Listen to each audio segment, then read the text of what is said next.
Bundy's Garage, Bundy here. Hey, this is not my usual automotive repair video, but it is a DIY. It has we've had a heat wave here in California, in Southern California. It's been anywhere from 100 to 112 out here, and I had my air conditioner go out at the worst possible time, and I thought it might be a capacitor, so I wanted to show you guys how you test a capacitor.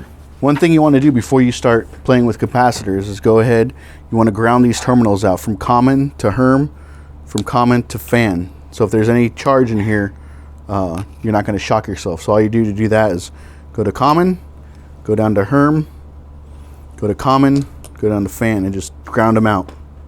That's how you dissipate any charge left inside the capacitor.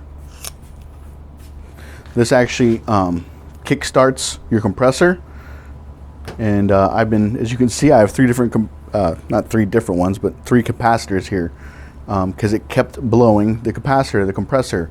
The fix for that is to get a capacitor booster, and it's very easy to hook into. I'll put a picture of one up right now, but actually, if you imagine a car, capacitor booster actually just it'd be like putting a bigger starter onto your engine. But I want to show you guys how to test one of these things. So right here, once you get in there, you're going to see one with a C, one with a fan, and one with a Herm, H-E-R-M.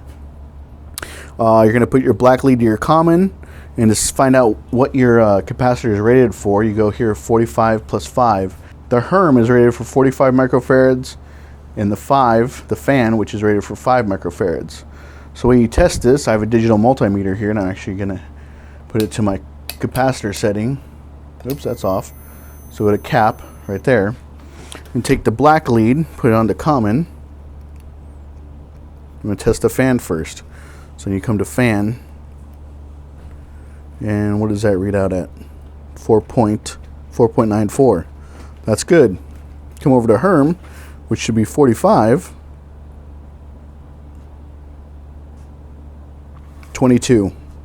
This capacitor is no good. Alright, same here. 45 and 5, plus or minus 5%. So if it's plus or minus 5% from 5 or 45, you're good to go. 45 and 5. We'll check the fan.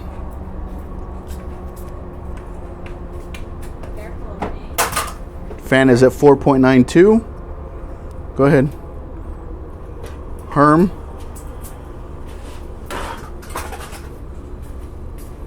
For 2.8. So this one would pass. Let's check this one. Common. Fan. 4.85. Fan is good. Let's check Herm.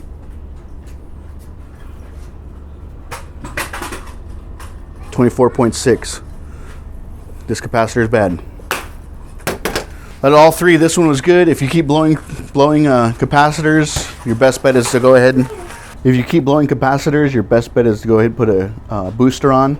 Like I said, I'll put a link in the description below for one, and then I'll also put a picture of it, one up now. But it just gets wired into common and Herm, and it just gives that compressor just an extra kick when it's trying to start. That's what happened to mine.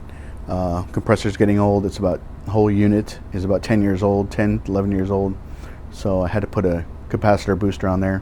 You can find them at Home Depot, Lowe's, and then you can also find these capacitors online as well.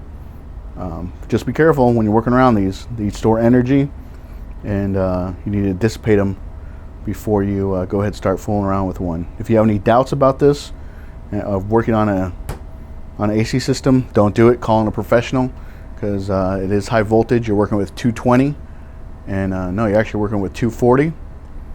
And you can kill yourself, so just be careful.